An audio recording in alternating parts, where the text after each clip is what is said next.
My name is Dr. Jennifer McGee. I'm a licensed professional counselor and I'm a counselor here at the Mind Spring Center.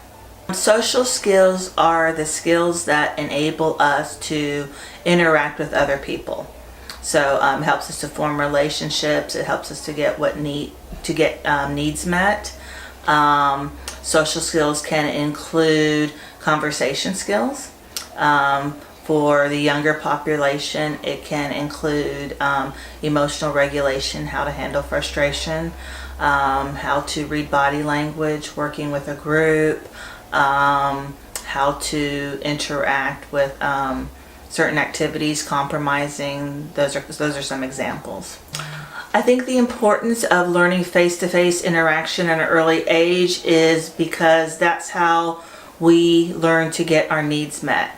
As a cognitive behavioral therapist and one that primarily or has a specialty in working with individuals with learning disabilities, I interpret behavior as communication. So even positive behaviors, negative behaviors, I'm always looking at what is the child trying to communicate. If those kids do not learn how to get their needs met in an appropriate way, oftentimes they will learn how to get them met in an inappropriate way. One of the benefits that I see of a social skills group is building confidence, because they're using those skills in a group of same age peers. If they feel confident in using those skills here, they're more likely to generalize it in the community. I'm Lindsay Riggs, and I'm a student at Georgia Southern Armstrong campus. Speech is more of the speech sounds you're making, so just sounds. And then language is just the symbols that you use to communicate. So like sign language, you don't need sounds for that. So they have their own language. And then communication, I think, is just like an umbrella term. Like speech is a form of communication, language is a form of communication. So we use speech to form language, and that's a part of communication. I've been at a few dinners where everybody is on their phone, so at that time I was one of those people, so it wasn't really that awkward because everybody was on their phones, but I've been trying not to use my phone as much as I usually do, so I've been in a place where everybody was on their phone and I'm just like, okay, so what are we doing? I think it does affect our communication because most of our communication is usually through person to person and speaking, and so devices, then we're not speaking to each other. And so some people, they're on their devices so much that they don't even know how to really communicate to people in person, and that's a problem. So I feel like if we just kind of gave ourselves a break from it for a little while, then we can really enjoy life, because you don't need to be on your phone all day. My name is Jerome Rouse. I'm the school counselor. I think just strictly grammar communication skills are lacking because there's so many tech-savvy words that kids are used to using, so they end up using them in a sentence or in an email or a regular text message that the person in my era wouldn't understand or doesn't know what that word. You can easily lose a student because they're more focused on the cell phone and what's in front of them more than what's on the board or what the teacher's talking about or what we as school counselors have to talk about.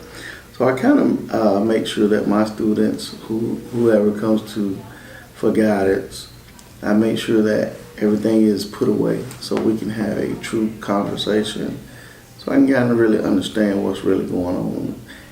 Sometimes they can use that cell phone as a cover-up or a mask for them to not actually have to talk about or deal with. My name is Angel. I'm a behavior analysis major.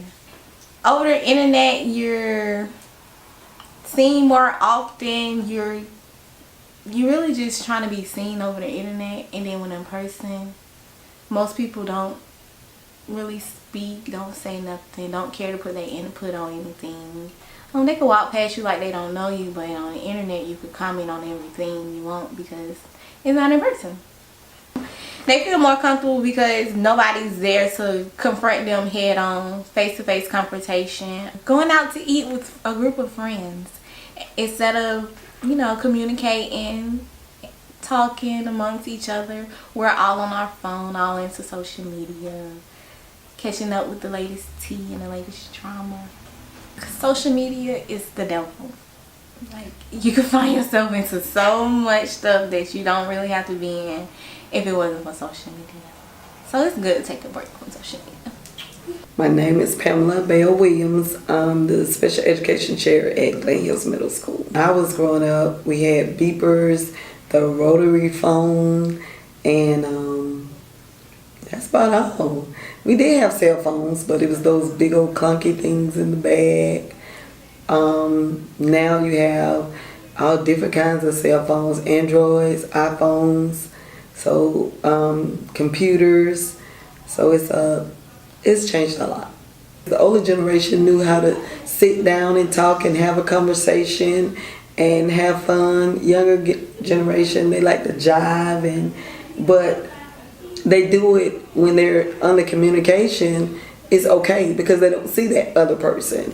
But sitting across from a person, they don't know how to communicate because nobody has ever taught them how to do that because there's so much technology. Ivor Johnson, 6th grade ELA teacher. We actually have four-way communications. By this being the English language arts, we have communication with speaking and listening, reading and writing. So it's 4 ways we communicate. We have what we call accountable talk, whereas one person talk at a time, and if you have something to say, you do accountable talk, such as I hear what you're saying, but could you clarify this particular point, or I agree with what you're saying, or to piggyback on what you're saying, or to add on what you're saying. Their writing is awful. I mean, writing, somewhere down the line, they lost the writing skills. They punctuations, grammar. One little fella, I had to pick up his paper 2 or 3 times. I marked everything wrong and I felt bad. I said, let me go back and review it. When I went back, I put it back down 2 or 3 times, and then finally I had to sit there, and it was almost, he was writing in codes. I had to decipher each letter or each word to actually determine. And then once I decipher everything, he actually got some of the stuff right. So their grammar, their writing is just off.